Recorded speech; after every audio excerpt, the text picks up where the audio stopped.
It's a really windy night, and this wind is really giving me a fright.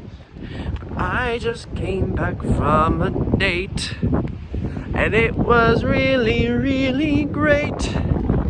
We saw a documentary about the Congo, the Democratic Republic of Congo, and the assassination of the first prime minister after they gained independence.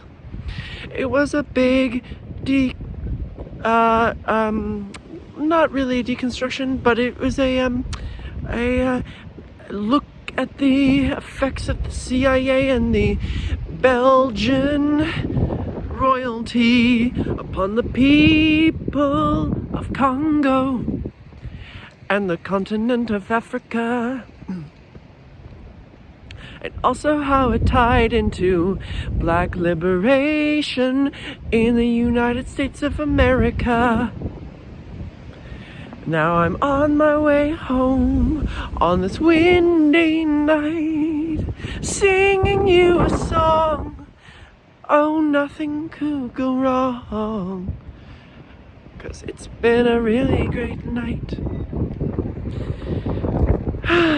Well, there you go.